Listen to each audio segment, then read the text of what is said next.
ፋሚሊዎች እንዴት ናችሁ? ዛሬ አዲስ ነገር ይዤላችሁ መጥቻለሁ። እንግዲህ እርሳቸው የሚሉት ነገር አንድ ሰምተን እንመለሳለን። ወንጌላውያን የሚሞት ይመስላል እንጂ ይታሰር ይገረፍ የትም ይሆን ያለ እግዚአብሔር ፈቃድ አይሞትም፣ አይጠፋም። ደግሞ ወንጌል የሚያገለግል ሰው ይራባል፣ ይጠማል፣ ደሃ ይሆናል፣ ምስኪን ይሆናል፣ ቤቱ ደግሞ ምስኪን ይሆናል ብሎ ማለት ዘበት ነው። በፍጹም አይሆንም። ከባለጠጋው ሁሉ የበለጠ ባለጠጋ ይሆናል። እግዚአብሔርን የሚያገለግሉ ስለ እግዚአብሔር የሚያወሩ ሰዎች እንደውም ባለጠጋ ናቸው እንጂ ድሃ አይደሉም እያሉ ናቸው። እንግዲህ እርሳቸው የሚሉት ነገር እስከ መጨረሻ እንከታተላለን። ለምን ቢባል ጥንቃቄውን የሚቀበለው እግዚአብሔር ስለሆነ። አሁን ደግሞ እስቲ ወደ ቀጣይ ቪዲዮ አሁን ደግሞ በድጋሚ ቀጣይ ቪዲዮ አንዴ ደግሞ እንመጣለን። እዚህ ጋር ደግሞ ስለ አምልኮ ነው የሚያወሩት።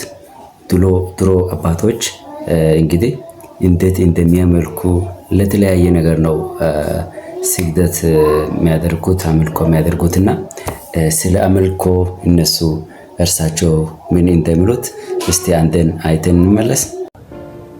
ከ24 አገር በሬ መጥቶ 50 በሬ 50 ኮርማ የሚታረድበት ሾላ አለ።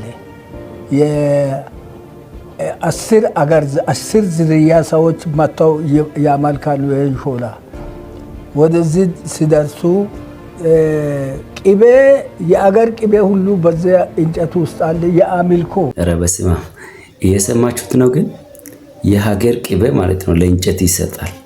ያን ድሮ አባቶች ሲያመልኩ ለእንጨት ለሾላ የሀገር ቅቤ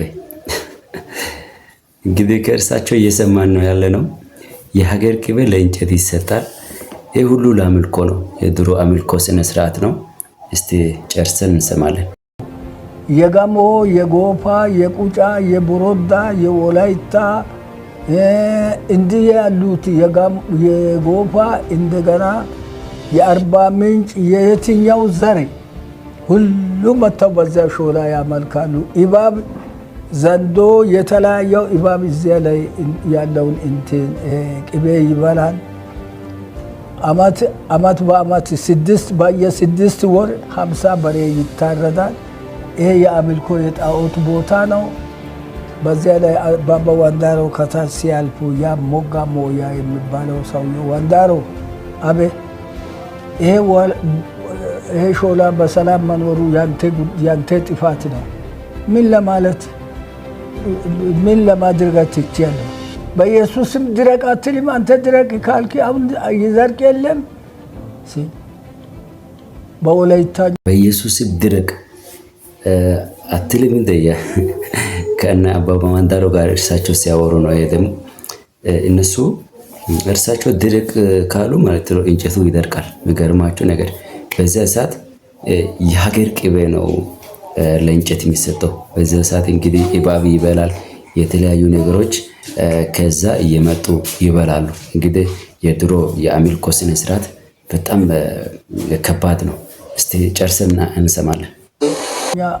አንተ ሾላ በኢየሱስም ድረቅ አሉ። ጠዋት እንደዚህ ብለው ወደ ማታ ሲመጡ ደርቆ ቅጠሉ ተራግፎ በቃ ቁጭ አለ። አያችሁ ጠዋት ድረቅ ብሎ እነሱ ከረገሙ በኋላ ያ ሾላው ማለት ነው ድሮ በአምልኮ ስርዓት ለዛ ሾላ ቅቤ ይሰጣል። ያ ቅቤ የሚሰጥበት ቦታ ላይ ያለው ትልቁ ሾላ አለ። ያ ሾላ ጠዋት ድረቅ አሉ።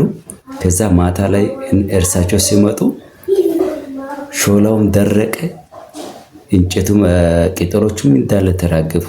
በጣም የሚገርም ለክርስትና ያለው እምነት አቋማቸው በጣም ከባድ ነው። እስቲ አሁንም ጨርሰን እንሰማለን። እሺ ሾላ በኢየሱስም ተነቅለ ማንም ሰው ጸጥ ብሎ በተኛበት ከቤትም ሌላ ነገር በመመለስበት ሰዓት ተነቅለ በቃ ውደቅ በኢየሱስም አሉ። በነጋታው ሲመጣ ሾላው ተነቅሎ በዚያ ቦታ በቃ።